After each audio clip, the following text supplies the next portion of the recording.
तर मी वसुधा स्वागत करते तुमचं माझ्या ब्लॉगमध्ये। तर आज रविवारही आहे आणि संकष्टी चतुर्थीही आहे, त्याच्यामुळे आम्ही गणेश मंदिरामध्ये जाण्याचं ठरवलं। तर जाण्याआधी म्हटलं थोडंसं काहीतरी खाऊन घेऊया।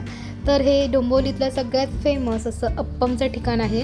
तुम्ही अगोदर रील्समध्ये बघितलंही असेल की इथे अप्पम बनवले जातात आणि ते देखील युनिक पद्धतीने बनवले जातात।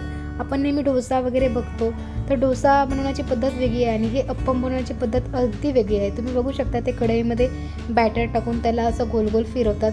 तर अशा पद्धतीने हे अप्पम बनतात। खूप क्रिस्पी असतात आणि आतमधून सॉफ्ट असतात, अतिशय टेस्टी असतात हे। तर त्याच्यासोबत एकच चटणी दिली जाते इकडे, खोबऱ्याची चटणी हे लोक देतात आणि दुसरी कोणतीही चटणी ते दिली जात नाही। तर आम्ही 2 अप्पम बोलवले होते, एक साधा आणि एक मसाला अप्पम। साधा अप्पम 25ला येतो आणि मसाला अप्पम 35 रुपयाला येतो। अतिशय टेस्टी होता हा, खाऊन मन तृप्त झालं। नंतर आम्ही मार्केटमध्ये गेलो होतो। दीदीचा खूप हट्ट चालू होता सध्या ट्रेंडिंग असलेल्या कानटोपे घेण्याचा। तर हे कानटोपी तिला घेतली तर तिची खुशी बघा तुम्ही, खूपच खुश झाली होती।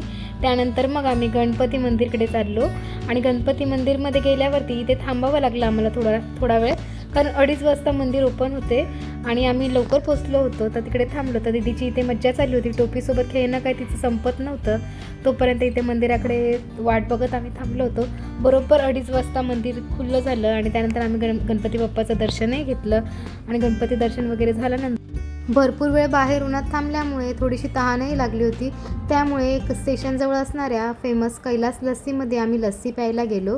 लस्सी वगैरे पिऊन झाल्यानंतर घराच्या दिशेने जात असतानाच अय्यंगार बेकरी लागली। अय्यंगार बेकरीमध्ये रवा केक हा छान भेटतो, त्यामुळे रवा केक पार्सल घेतला आणि त्यानंतर आम्ही आमच्या घरी निघालो। भेटूया पुढच्या व्हिडिओमध्ये। चॅनलला सबस्क्राईब करायला विसरू नका। बाय।